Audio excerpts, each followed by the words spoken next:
Fala galera, beleza? Boa noite, olha eu aqui de novo, Marcos Rosa, para mais um boletim da NR13. Esse é o boletim de número 3, exatamente. Estamos aí no nosso terceiro boletim, que é a live onde você coloca a sua pergunta num card de pergunta e eu venho aqui para responder para você. Tudo sobre a norma NR13 e tudo para ajudar no seu dia a dia como profissional habilitado. Lembrando que quem acompanha essas lives, né, acaba ganhando mais experiência dentro do mercado da NR13, que é o mercado de integridade e segurança, beleza? Então, tamo junto e é só o começo. Vamos começar a nossa live agora. Vou colocar aqui as perguntas. Se você está chegando agora e não fez pergunta ainda, você pode usar o card de pergunta aqui de baixo para colocar a sua pergunta também, beleza? Vamos para a primeira pergunta? Bora lá? Pergunta, deixa eu ver aqui. Eu tenho o nome dos nossos participantes aqui, só não sei qual que é. Tá, beleza. Deixa eu ver aqui. Pergunta sobre tubulação. Ser uma tubulação. Eu vou responder essa depois. Espera aí um pouquinho. Deixa eu achar uma que eu já tenho o nome da pessoa aqui. Quais os critérios adotados para determinar essa aqui? Pergunta. A pergunta é do nosso amigo Daniel. Daniel, obrigado pela pergunta. A pergunta do Daniel, engenheiro Daniel Melo. Ele fala o seguinte: quais são os critérios adotados para determinar a espessura mínima na reconstituição do prontuário? Cara, legal a sua pergunta, tá? E tanto para vasos de pressão como também para caldeiras, o código ASME, né, que é o mais usado hoje no Brasil, ele é usado então para fazer esses cálculos de PMTA. Quando você está perguntando os critérios adotados, né, os critérios sempre vão ser os mesmos, que são os processos executados. Então vamos dar um exemplo aqui de um equipamento bem básico, um compressor de ar. Vou dar um exemplo de um compressor de ar. Qual que é o processo de um compressor de ar? É comprimir o ar para um processo qualquer, de encher um pneu de carro, por exemplo. É um processo muito simples, é um processo apenas. Então a temperatura ambiente, você não tem altas temperaturas, você não tem diferenças, né, na pressão, porque o pressostato do compressor de ar ele limita, né, o pressostato ele fala assim, olha, vai ligar o motor quando ele tiver a 8 kg e desligar quando tiver a 10 kg, por exemplo, de pressão. Então ele mantém isso, então é muito simples. Então um compressor de ar, quando você vai fazer uma reconstituição de prontuário, você precisa avaliar então só esse critério, qual é a pressão de operação, tá? Quando você sabe a pressão de operação, o que a gente sugere é que você jogue 30% acima e faça a PMTA em cima desse valor, ou seja, para que você tenha um range entre a pressão de operação e a PMTA. Imagina que você coloque lá, beleza, eu vou então colocar 10 quilos de PMTA, aí você estipula, faz todos os cálculos, vai passar, vai dar um cálculo de vida remanescente, vida útil, né, para aquele equipamento. Porém, aí você fica sem range, né? Você fica com um trabalho de 8 a 10 e com a PMTA de 10 e você vai colocar a sua abertura de válvula com 10. Sempre que ele chegar a 10 vai abrir a válvula. Então isso não é bom, por isso que a gente coloca aí 30% acima. Você entendeu o processo e tem as bases, né, do código ASME divisão 1, né, ASME 8 divisão 1, você consegue então elaborar uma reconstituição de prontuário. Aí talvez você está pensando assim, Marcos, tem mais coisa? Tem, mais 2 detalhes. É ideal você fazer um desenho, né, um croquis esquemático com as dimensões do equipamento para categorizar ele também. E você deve, né, fazer também uma avaliação da válvula de segurança ou do dispositivo de segurança. Quando você reconstitui um prontuário, obrigatoriamente você tem que fazer uma folha de dados com as características dos dispositivos de segurança. Isso é muito importante, tá? Então aí você vai ter a PMTA, vai ter as espessuras mínimas para aquela PMTA, que são espessuras menores do que as atuais encontradas, tá? Para que você tenha então uma vida útil desse equipamento.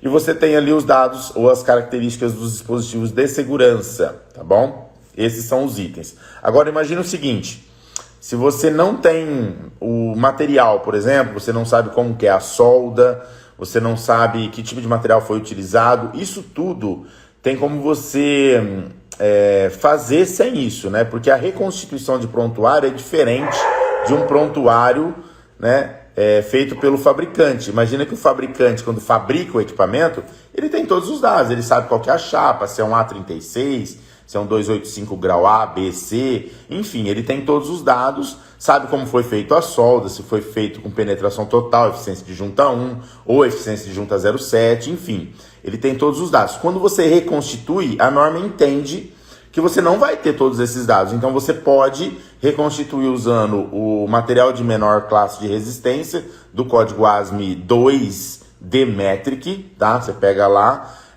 geralmente, né, o pessoal usa lá o ASTM A285 grau A, que tem uma resistência baixa. Tem algumas pessoas que usam o 1020, falam assim, eu vou usar o 1020, eu já vi algumas pessoas falando dessa forma. Eu até concordo que o 1020 ele tem uma resistência menor, tá? Porém, hoje em dia já não existe chapas em 1020, né? Pelo menos eu não conheço comercialmente. Se você falar assim, não, Marcos, existe sim, tem chapa de 1020, o ASME fala de 1020 em chapa, você pode usar o 1020 também, 1010, enfim, qualquer um desses materiais que tem uma classe de resistência menor, para que você então considere a pior situação possível, né, para uma reconstituição de prontuário, beleza? Quem fez a pergunta mesmo foi o Daniel. Daniel, obrigado, viu, cara? Valeu. Um abraço para você. Vamos para a próxima pergunta, para a gente não perder tempo. Pergunta do Lucas Saral. Lucas Saral. E aí, Lucas? Obrigado pela pergunta. Vamos ver a pergunta do Lucas. Qual foi sua maior dificuldade no início da sua carreira? Ah, legal. Boa pergunta. Cara, nossa, faz tempo, hein? Deixa eu pensar um pouquinho aqui. Qual foi a minha maior dificuldade no início da minha carreira? Bem, eu vou falar assim, no início, né? Apesar de algumas pessoas falarem assim, com certeza vai ser falta de trabalho, né? No meu caso não foi isso, tá? Não foi isso, porque quando eu comecei a trabalhar com a NR13, eu trabalhava como CLT, né? Já numa empresa, que eu até falei já em alguns conteúdos meus, trabalhei na Welding, por exemplo, trabalhei no LabMat, em Piracicaba, e eu já trabalhava com integridade e segurança, que era análise, ensaios, né? Então eu já trabalhava dentro da área, mas eu considero o início da minha carreira como empreendedor. Então, quando eu comecei a minha carreira como empreendedor, foi bem numa época que tinha muito trabalho mesmo, né? E nessa época que tava muitas empresas em expansão, eu lembro que existia muita demanda, então nós não tínhamos falta de demanda, ao contrário, tínhamos muita demanda, né? Um problema que a gente tinha era achar profissionais, né, para ajudar, profissionais capacitados. Então imagina o seguinte, eu acredito que isso até hoje tem, viu? Eu peguei um serviço que eu precisava contratar alguém para me ajudar. As pessoas que eu conseguia não tinham experiência, né, na NR13, não tinham experiência, então a gente precisava ensinar. Isso eu sofri muito com isso. Uma outra coisa que eu também sofri, uma outra dificuldade que eu tive, é uma dificuldade de controle financeiro. Isso aqui eu vou aproveitar para dar essa dica para vocês, tá? Aproveitar aqui o Lucas, ó, pega essa dica, cara. Quando você abrir a sua empresa, ou se você já tem uma empresa, não misture a sua vida pessoal com a sua empresa, ou seja, a conta pessoal sua com a conta PJ da sua empresa. Não pague conta com a conta do PJ. Eu vou fazer uma compra no supermercado, eu vou lá e gasto no cartão da empresa, faço uma compra de um carro no cartão da empresa, vou encher o tanque no cartão. Cara, não faça isso, tenha controle. Por quê? Quando eu comecei, e como a gente tinha muita demanda, né? E assim, eu falo isso, eu já contei essa história algumas vezes. Imagina que tinha mês, eu tinha um sócio na época, né? que também era descontrolado como eu, e tinha meses que nós faturávamos pouco, mas, cara, a maioria das vezes nós faturávamos alto. E como a gente tinha poucos funcionários, né, a empresa era pequena, estava começando, sobrava muita grana. Então imagina o seguinte, nós, em vez de estipularmos um prolabore, eu vou ganhar, sei lá, 10, 15 mil por mês e só. O que for a mais do que isso, vai ficar na conta da empresa para fluxo de caixa, para compra de equipamentos, né, investimentos. Isso é o certo de se fazer. Como que a gente fazia? Cara, fizemos lá, faturamos 200 mil, pagamos a conta, sobrou 100. Então, 50 mil para vocês, 50 mil para mim. Era mais ou menos assim que a gente fazia. Então, isso gerava um descontrole, porque na época, quando não tinha o serviço, que era a época da baixa, a gente sofria, porque aí a gente tinha que colocar do bolso. Então imagina o seguinte, seja bem organizado quanto a isso. Dinheiro da empresa, estipule um prolabore para você, no começo estipule um prolabore mais baixo, né? Eu vou ganhar 7, 8 mil reais, e aí depois você vai subindo o seu prolabore com base no crescimento da sua empresa. Não sangre a empresa, porque quando eu fiz isso, né, aquela primeira empresa que eu tive acabou quebrando, e não era nem por falta de trabalho, a gente tinha muito trabalho, tinha muita demanda, né? Só que o descontrole fez com que a gente quebrasse. Então imagina que demorou um tempo para aprender a fazer do jeito certo. Então, e tomara que isso sirva aí de exemplo para vocês, tá bom? Vamos para a próxima pergunta. Obrigado, Lucas, pela sua pergunta aí, cara. Uma pergunta meio pessoal, mas eu acho que valeu a pena, né? É algo que ajuda vocês também. Vamos ver aqui. Pergunta do Oficial Tony. E aí, Oficial Tony, como é que você tá? A pergunta dele é o seguinte: por que as empresas hoje não querem pagar os 30% de periculosidade? Cara, não sei te dizer, não sei te responder essa pergunta, porque não é minha área não é trabalhista civil, né? Ou seja, eu não sou advogado, tá? Eu trabalho com engenharia, então não sei te responder. Agora é o seguinte, detalhe, eu acho que você pode perguntar isso para o seu sindicato, tá? Pergunta para o seu sindicato, olha, eu trabalho na empresa XYZ, aqui é minha carteira de trabalho, meu olerite está aqui, eu sou registrado, sei lá, como operador de caldeira ou como operador de vaso de pressão, né? E eu queria saber por que eles não pagam 30% de periculosidade. Eu acho que o sindicato da sua categoria vai saber te responder melhor essa pergunta, beleza? Valeu, brother, obrigado, viu? Vamos para a próxima. O Dibriel. E aí, Dibriel? Obrigado pela pergunta. Ele falou assim, em relação às caldeiras, é importante determinar a PMO, sendo que a maioria indica só PMTA? Então vamos lá. Primeiro, PMO é pressão máxima de operação, tá? E PMTA é a pressão máxima de trabalho admissível.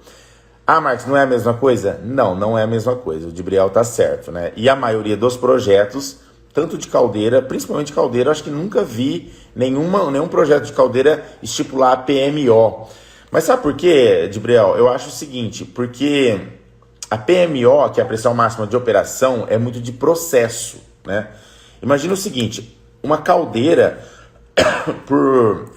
por menor que ela seja, né? Às vezes uma caldeira de pequeno porte, uma flama tubular, por exemplo, você tem capacidade de manobrar o processo, ou seja, burlar os alarmes e os processos para que a pressão suba, entendeu? Então, se você pode burlar isso para subir, tanto é que quando você faz um teste de acumulação, né, você continua subindo a pressão mesmo com a primeira válvula de segurança aberta. Ou seja, você sobe a pressão, ela abre a válvula, você continua subindo a pressão. Ali já é a PMTA. A pressão máxima de operação nunca vai ser maior do que a PMTA, lembra?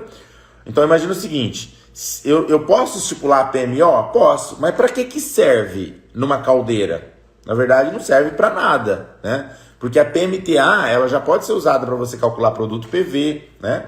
Ela pode ser usada para você ajustar a sua válvula de segurança, para fazer o teste de acumulação, por exemplo. Então imagina que você não tem muito utilidade para PMO.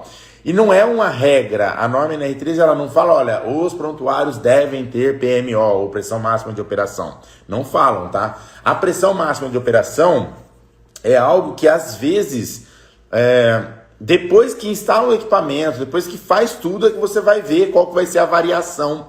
Então, às vezes, é uma caldeira que trabalha com 10 quilos, por exemplo, e ela varia entre 10,2, 10,3, 10,4, aí depois volta para 10, tem essa oscilação na pressão. E essa oscilação, na verdade, o Filipão, abraço, Filipão. E essa oscilação, na verdade, é o cálculo, é o registro de quanto que ela vai subir. Então, imagina que a pressão máxima de operação seria exatamente isso, né? Então, por isso que eu falo, não serve praticamente para nada. Agora, a PMTA é necessário, porque aí já é as bases de cálculo. Você calculou ali a PMTA, fez todo o processo, né? Aí, tamo junto, Filipão, um abraço para você. Manda um abraço pra galera aí. Daqui a pouco eu tô aí. Viu? Então, imagina o seguinte, que você tem todo o processo de cálculo dos tubulões, das paredes d'água, cálculo dos espelhos, tubulão de fogo, no caso de uma flama tubular, enfim, todo o processo de cálculo, com base no ASME 1, né? E aí você tem ali, o dado que vai te interessar é a PMTA e as espessuras mínimas para atingir aquela PMTA. É só isso, tá bom? Então, não faz muita diferença. E falando sobre vasos de pressão, a maioria dos vasos de pressão também não vão apresentar esse dado, né? Justamente pelo fato de que o processo ele tem variações e você só vai saber qual que é a PMO quando você instalar o vaso, acompanhar o processo e avaliar então qual é a PMO, no caso a maior variação que vai ter na pressão de operação. Obrigado, Dibriel, pela sua pergunta. Um abraço para você, sempre tá nas lives, né, cara? Sempre tá perguntando, obrigado mesmo. Vamos ver a próxima pergunta do Luiz Cláudio. Pergunta do Luiz como calcular o PV em tanque de reservatório de líquidos? Deixa eu dar uma tossida aqui. Luiz, vamos lá. Tanques metálicos. Tanques metálicos, eles não têm categorização, tá? Então, como eles não têm categorização, nem tanques, nem tubulações. As tubulações ainda são categorizadas com base nos vasos que interligam. Então, imagina uma tubulação. Vou voltar um pouquinho, né, para você entender. Os vasos têm categorização. Cada um tem a sua categoria, de 1 a 5. As tubulações, elas vão ser categorizadas com base nos 2 vasos que interligam. E aí ela vai levar sempre a categoria do mais crítico. Então, vasos de categoria 2 e 1, essa tubulação ela vai levar a categoria 1, ok? Isso é para tubulação. Para tanque, a norma NR13 não fala nada sobre categorização. Então, ela não fala também sobre produto PV. Né? Você não precisa calcular o produto PV. Por que não? Porque você vai lá no item 13.2.1, lá na linha F, se eu não me engano, fala sobre o que os tanques precisam ter para se enquadrar na NR13. E aí vai ser classe de fluido A ou B, diâmetro interno maior que 3.000 milímetros, né? Capacidade maior ou igual que de 20 mil litros, certo? Precisa ser instalado no solo, tá? Então essas categorias, essas características, né? Elas precisam estar bem definidas. É aí que você vai falar, não, esse tanque se enquadra na NR13. Então você não precisa fazer produto PV para saber se um tanque se enquadra na NR13. Acredito que ficou claro para você, tá? Agora é o seguinte, caldeira já precisa. Ó, então eu falei aqui, ó, de tubulação, né, dos vasos e dos tanques. E agora caldeira. Só que, ó, que interessante. Lá no item 13.2.1 da norma NR13 fala que as caldeiras categorizadas a partir do PV 6, ou seja, se for maior que 6. Então você vai fazer lá o cálculo de produto PV de uma caldeira, né?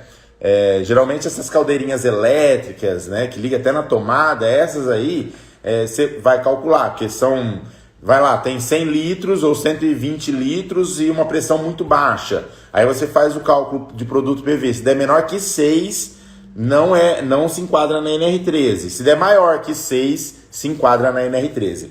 Vaso de pressão, 8, PV maior que 8. Caldeiras, PV maior que 6. Tanques não tem produto PV. Tubulações não se calcula produto PV também. Vai de acordo com os vasos que interligam. Beleza? Show de bola, né? Obrigado aí, galera. Vamos pro próximo aqui, pessoal. Se quiserem, tá? Manda no aviãozinho aí. Manda para algum amigo seu, alguém que trabalha com NR13 também. Oi, Mari. E aí, como é que você tá? Tudo bem? Tá em Sertãozinho de novo? Vamos ver aqui a próxima pergunta. Pergunta do o Marcelo Araújo. E aí, Marcelão, como é que você tá? Pergunta do... Deixa eu ver aqui. Sobre medir. Pergunta do Kevin Prado. Kevin Prado. Valeu, Kevin. Obrigado pela pergunta. Pergunta do Kevin é a seguinte. Sobre medir a espessura com medidor... Sobre medir a espessura com medidor e descontar o valor da tinta com medidor de tinta. É uma pergunta que ele tá fazendo. Cara, essa pergunta... Me fizeram ontem essa pergunta, tá? Um aluno meu me fez na mentoria, no grupo de mentoria, exatamente essa pergunta. Ele até me mandou uma imagem de um medidor de espessura de tinta seca, né?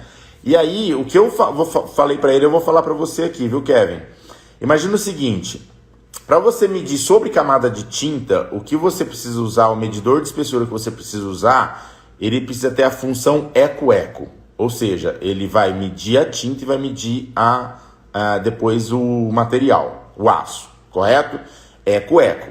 Quando você tem um medidor de espessura somente eco, que ele só mede a espessura normal raspando a tinta, se você colocar ele lá no material sobre a tinta, ele vai até medir, tá? Só que é bem provável que ele dê alguma variação. Por quê? Porque tem distorções. Você tem dois tipos de materiais, tá? Você tem um material sintético ali, talvez acrílico ou alguma coisa desse tipo, e depois você tem um aço, então você pode ter distorções. Nenhum aparelho que mede apenas eco garante isso se você medir sobre camada de tinta, ok? Então imagina o seguinte, quando você faz... Marcos, mas eu tô descontando, então vamos lá, você mediu a tinta, deu 200 microns. E aí você colocou o medidor lá e deu 5 milímetros. É só descontar os 200 microns, né?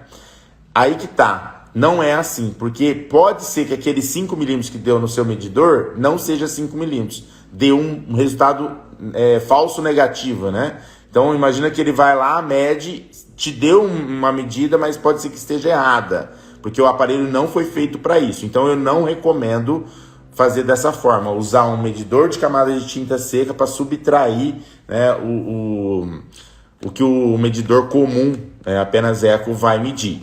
Cara, só para você ter uma ideia, isso eu falei para o meu aluno ontem também, imagina o seguinte, mesmo o equipamento que tem eco-eco, às vezes dá variação sobre camada de tinta. Por quê? Porque tem muitas variáveis, né? Então você tem lá espessura da tinta, você tem uma tinta ruim, você pode ter uma tinta mal aderida, né? Então tem vários fatos que podem até com a função eco-eco dar problema. Eu, por exemplo, já tive situações de precisar raspar a tinta mesmo tendo um equipamento eco-eco. Cara, eu vou tirar a dúvida, eu não vou ficar com a dúvida, eu vou lá e raspo e faço a medição, entendeu? Então, não recomendo dessa forma que você falou aqui.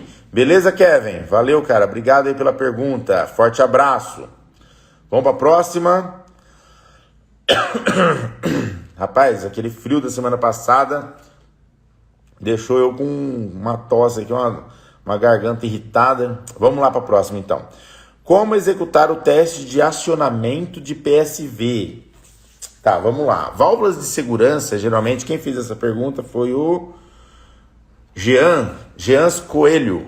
Valeu, Jean, obrigado pela pergunta, né? Como fazer ou como executar o teste de acionamento de PSV?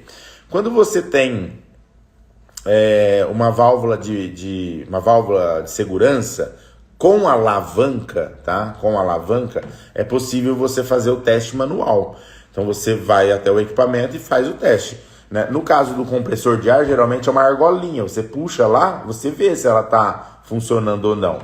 Isso não significa, né, que você consegue medir qual que é a pressão de ajuste. Você não vai conseguir com a mão, tá? Da mesma forma a outra na alavanca. Se você puxar a alavanca, por exemplo, você vai acionar a válvula, mas você não vai conseguir medir qual era a pressão no momento do acionamento, tá ok? Então é um teste só de funcionamento.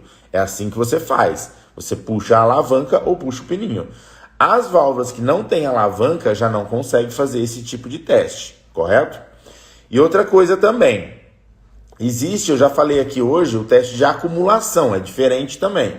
Teste de caldeiras, né? As caldeiras, quando você vai startar uma caldeira, fazer a primeira inspeção, a inspeção inicial dela, o ideal é você fazer o teste de acumulação, que seria o quê? Você subir a pressão da caldeira no controle, né? Você vai lá, aumenta a quantidade de fogo na fornalha, vai aumentando a pressão, até ela abrir a primeira válvula, continua subindo a pressão, né? Até ela abrir a segunda válvula. E aí você continua ainda para saber se realmente as válvulas vão dar conta, né, de baixar a pressão, mesmo você tentando subir ela, tá certo? Então isso chama teste de acumulação, é um outro teste também, né, das PSVs barra equipamento. Esse teste, eu já conversei com alguns engenheiros que são especialistas, né, inclusive o Ricardo, que é especialista em caldeira, ele até comentou comigo que já fez alguns testes de acumulação e ele subiu a pressão e mesmo com as válvulas abertas, com a válvula aberta, a pressão continua subindo. Isso reprova o teste de acumulação. Você entende o perigo que é? Então o que acontece quando acontece isso? Por que acontece isso, na verdade? Porque a válvula está mal dimensionada. Lembra que não, a válvula de segurança não é somente o set de abertura, é a vazão. Se você tem um equipamento que talvez precise de uma vazão de 200 metros cúbicos por minuto, por exemplo, por hora, sei lá, e você coloca uma válvula de 100 metros cúbicos, na hora que chega na pressão lá, ela vai continuar subindo a pressão e não vai aliviar a pressão da caldeira. Isso é muito perigoso. Isso é válvula mal dimensionada. Então esse teste, principalmente, é caldeira, né? Nas caldeiras, precisa ser executado. Beleza? Fala, Fabião, como é que você tá, cara? E as bancadas aí? Tá tudo certo? Um abraço pra você. Vamos ver outra pergunta aqui. Pergunta do engenheiro Adriel Cardoso. E aí, Adriel Cardoso? Boa noite, como é que você tá, meu brother? Vamos para a pergunta aqui. O Adriel perguntou, qual o salário médio para um inspetor de NR13? Opa, legal, hein? Tá querendo contratar já, Adriel? Um inspetor de NR13? Vamos lá. Cara, eu vou falar assim, quando o inspetor ele já tem bastante experiência, né? A gente não pode pagar o salário médio, né? Tem que pagar um salário mais alto. Mas os salários de inspetores, né, variam entre R$ 2.500 a R$ 6.000. Então existe uma variação grande, tá? Então imagina que o cara que está começando, eu fiz Senai, fiz inspetor de qualidade e quero trabalhar com a NR13. O cara vai lá, não sabe fazer um cálculo de produto PV, não sabe medir uma espessura. O cara está começando, o cara tem que ser auxiliar de inspeção, né? E talvez ganhar até menos do que R$ 2.500. O cara sabe medir espessura, sabe fazer um LP, já tem uma noção, mas é o primeiro emprego, não adianta, não tem experiência, R$ 2.500. Aí ele pode ir subindo, tá? Agora o cara sabe tudo, já sabe fazer cálculo de produto PV, já sabe tomar conta do serviço, fazer um isométrico de linha, de tubulação, fazer croquis, preencher relatório, fazer relatório, o cara sabe fazer tudo, né? Fazer inspeção de caldeira, tubulação, tanque, ou seja, é um cara completo, aí você pode pagar até R$ 6.000 tranquilo, que vale a pena, tá? É um cara que vai te trazer retorno, beleza? Valeu, Adriel, pela pergunta. Show de bola. Vamos para a próxima aqui. Pergunta aqui. Agora já está na outra página aqui dos nomes, peraí. Adriel Cardoso fez outra pergunta aqui, ó. Adriel, valeu, obrigado pela segunda pergunta. Os caras só entrando aí. Cara, galera, obrigado aí, viu? Fala de onde vocês são aqui, só para mim saber, porque tem bastante gente nova aqui que eu não conheço ainda. Fala de onde você é aqui, eu vou falando o seu nome e de onde você é. Vamos para a próxima pergunta do Adriel? Ed Currit. Serve para medir espessura de tubulação? Qual aparelho recomenda? Então vamos lá. Tanto o Ed Currit, né, que é um laudo, uma inspeção feita através de campos magnéticos, se ele tiver um procedimento, né? Se ele tiver, ou seja, procedimentado, calibrado da forma correta, ele consegue sim avaliar as espessuras de uma tubulação, tá? Mas eu indico melhor o íris, tá? Que também usa ultrassom, né? Campos de ultrassom para fazer as avaliações. Aí o íris vai te dar um gráfico também que vai te indicar se você tem perfurações, pitchings, alvéolos, internos, externos, né? E também as espessuras mínimas. Ele vai colocar passo a passo para você. São ensaios caros, tanto o Ed Current como também o íris, tá? São ensaios caros. Eu tratei desse assunto, inclusive, na última aula da mentoria Pro, né? Então, o pessoal lá, tinha gente que não conhecia o ensaio, ficou conhecendo lá no dia da mentoria. E aí eu falo para vocês, é ensaio caro. Agora, quanto custa? O que aparelho eu recomendo? Cara, não conheço nenhum aparelho. Não é uma técnica que eu aplico. Eu sei quem faz, tá? Então, eu corto com o pessoal, mas eu não tenho tempo de ficar olhando aparelho, acompanhando o trabalho deles, né? E por outro lado também eu não tenho interesse em comprar, porque o que eu ouvi falar que um aparelho de Ed Current ou um aparelho de íris, né, hoje vai ser muito caro, sei lá, na casa de R$200 mil, tá? É o que eu ouvi falar, nunca fiz uma cotação também, gente. Nunca cotei esse tipo de aparelho, tá? Posso até fazer uma cotação para matar minha curiosidade agora que o engenheiro Adriel me colocou aqui. Quero saber exatamente quanto custa. Eu vou fazer uma pesquisa, Adriel, depois você me chama no direct, tá? E aí eu te passo aí alguns dados, beleza? Mas, cara, tá aí a resposta, espero ter ajudado. Valeu, forte abraço, viu? Obrigado. Mais uma pergunta dele aqui, ó. Engenheiro Adriel, tá aproveitando a consultoria, hein, Adriel? Vamos ver aqui a pergunta do Adriel de novo. Recomenda reconstituição de prontuário de caldeira. Quais pontos me atentar e quais cálculos fazer? Cara, os cálculos vai ser de acordo com os modelos das caldeiras, tá? Se você for no ASME 1, tá? Vai ter vários parágrafos lá para cada tipo de cálculo. Eu vou dar alguns exemplos para você entender, ó.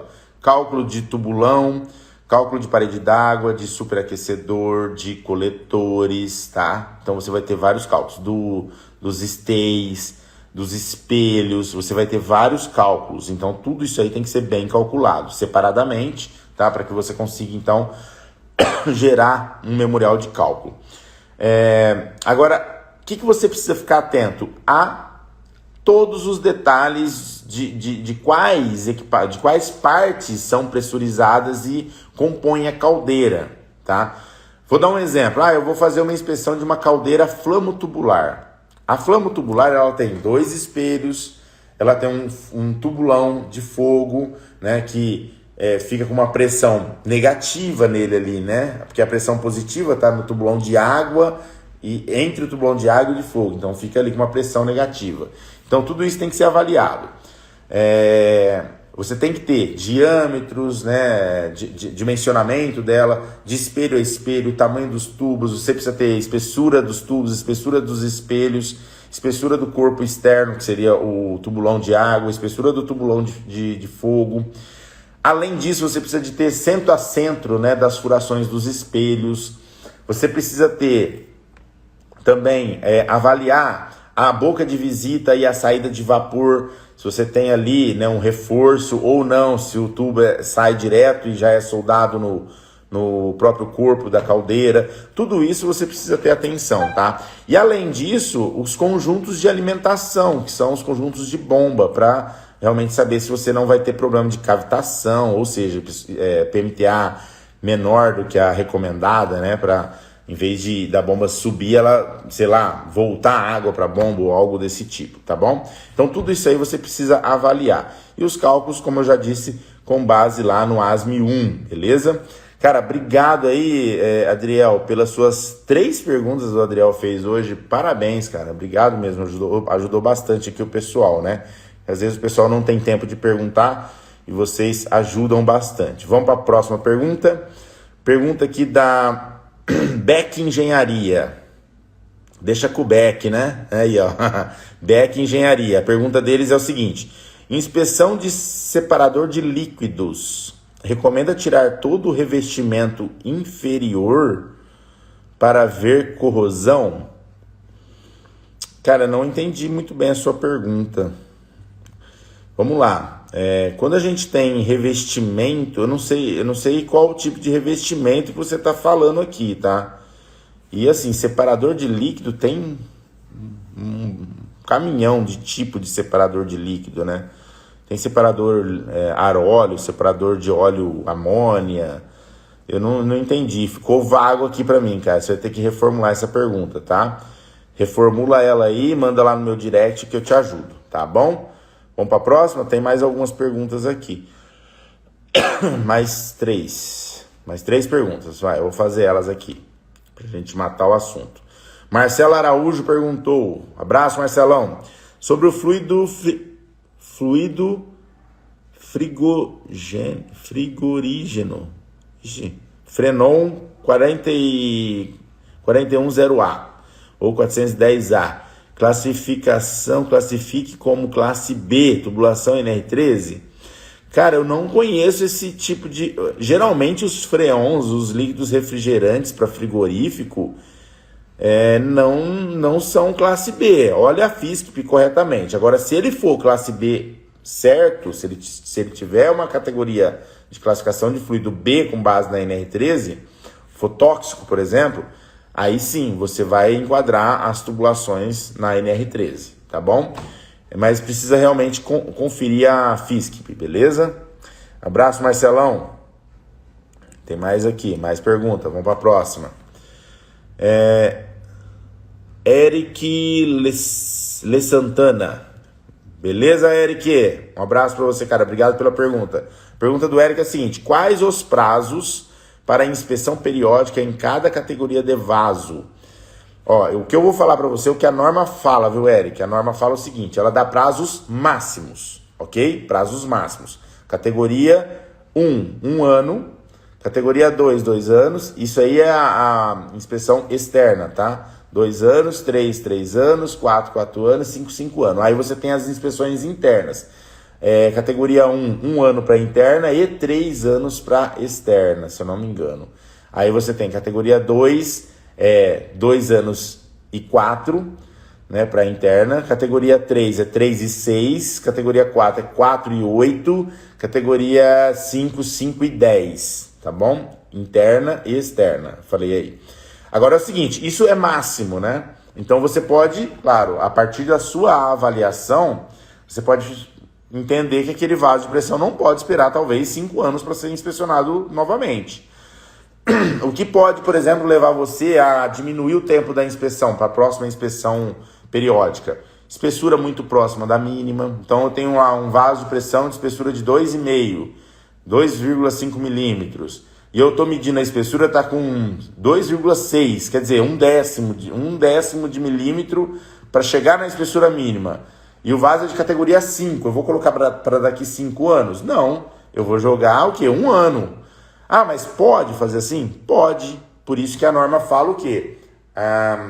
Prazos máximos para inspeção periódica, não mínimos. O mínimo quem vai falar é você. Você que vai dar a deixa aí e vai falar se pode ou não, né, usar aquele vaso lá. Beleza? Você como profissional habilitado, né? Vamos lá? Vamos para a próxima? Obrigado, Eric, pela sua pergunta. Vamos para mais uma aqui. Pergunta do Lúcio Dias. E aí, Lúcio, beleza? Obrigado pela pergunta. Sobre abertura de visto e registro de PJ nos CREAS. Pode falar sobre esse assunto sobre quando? Pode falar sobre esse assunto? Deixa eu ver aqui, deixa eu ver se eu entendo, Lúcio. Sobre abertura de visto e registro de PJ nos CREAS. Cara, as empresas, elas precisam ter um responsável técnico. Se você é o profissional habilitado e a empresa é sua, você vai lá no CREA Confeia da sua cidade, né, ou do seu estado, e vai pedir para eles fazerem o quê? Colocarem o seu PJ amarrado com o seu CREA. Então você vai ser o responsável técnico pela sua empresa. Devemos abrir? Deve abrir sim, cara. A sua empresa precisa ter um responsável técnico, tá? Que aí vai ser você. Caso você não seja engenheiro e você queira, por exemplo, eu quero prestar serviço na área de engenharia, eu tenho uma indústria, por exemplo. O engenheiro, ele pode ser, um outro engenheiro pode ser responsável pela sua empresa também, tá bom? Tinha uma cláusula que falava que o cara tinha que estar na razão social, mas parece que isso aí caiu por terra, não precisa mais estar dentro da razão social, tá bom? Então você pode simplesmente contratar um engenheiro e colocar ele como profissional habilitado da sua empresa sem problema nenhum. E aí quando, mudei o funcionário, mandei ele embora, ele arrumou outro emprego para ganhar mais, contrata outro, põe lá como registro também, faz o registro, tem que fazer, tá? Agora, se você é um autônomo, por exemplo, e não tem empresa aberta, você tem condições também de emitir uma RT para qualquer empresa, tá? Você vai emitir a RT de obra e serviço, beleza? Só que aí o problema é a nota fiscal, né, cara? Se tirar a nota fiscal de autônomo é muito caro, tá bom? Eu não sugiro não, eu sugiro que abra uma empresa. Beleza? Obrigado aí pela pergunta, hein? Lúcio, né? Obrigado, Lúcio. Ele completou aqui o Lúcio, ó. Para registro de atividade fora do estado de origem para empresas. Também, cara. Não, ó. Para registro fora do estado, ele não precisa criar registro da empresa em todos os estados, não. Aí é só dele como profissional habilitado, tá? Só dele, porque aí ele tendo o registro no CREA e ele é o responsável pela empresa, ele já consegue tirar a RT pela empresa, tá bom? Vamos lá? Última pergunta, hein, galera? Dirceu Zanella. Ô, Dirceuzão, motoqueiro, e aí, como é que você tá? Vamos ver, tanque de armazenamento de óleo, BFP, precisa fazer laudo? Cara... Todos os equipamentos precisam de laudo. Vamos pensar assim, ó. Qualquer equipamento que trabalha com pressão, que trabalha com fluidos inflamáveis, ou que trabalha com qualquer tipo de função que pode prejudicar o meio ambiente ou as pessoas que trabalham ali, precisa de laudo, tá? Então, assim, independente se é da NR13 ou não. Agora, vamos trazer para a NR13. Um tanque que se enquadra no item 13.2.1, né, a linha F, que fala lá, tanque instalado no solo, né, com diâmetro de 3.000 milímetros, maior ou igual a 3.000 milímetros, e capacidade maior ou igual a 20 metros, né, 20 mil litros, desculpa, ele se enquadraria na NR13 se o BPF que você está falando for fluido inflamável combustível, tá? Então a primeira coisa que você tem que ver, é fluido inflamável combustível tóxico? Enquadra como categoria de fluido A ou B? Se a resposta for sim, verifica os itens do item 13.2.1, a linha F da norma NR13. Se enquadra ali, tem que aplicar a norma NR13 sim, tá? Não se enquadra. Não precisa olhar para esse equipamento? Sim, precisa também ter um laudo técnico, uma avaliação técnica, como qualquer outro equipamento, beleza? Obrigado, Dirceu. Forte abraço para você, hein? Galera, vamos ficando por aqui, queria agradecer a todos vocês, tá? Foi um prazer eu estar aqui com vocês de novo. Lembrando que essas lives, né, o boletim da NR13, esse é o boletim número 3, a semana que vem a gente vai ter o número 4. Todos os boletins da NR13, eles vão para todas as plataformas. YouTube, Facebook, Instagram, fica aqui no Instagram também, tá? E ele vai para Spotify e Deezer, né, como áudio, então você pode ouvir lá em MP3, no seu carro lá, tô viajando, vou escutar as lives do Marco Rosa. Queria aqui até dar um abraço aqui pro Rafael Gola, né? O Rafael aí é fã do Spotify, né? Ele falou que ouve direto lá. Um abraço para você, viu, Rafael? Se você estiver ouvindo aí, depois você me manda um oi lá, cara. Faz tempo que a gente não se fala. Cara, forte abraço a todos vocês. Fiquem com Deus, tamo junto e é só o começo. Valeu!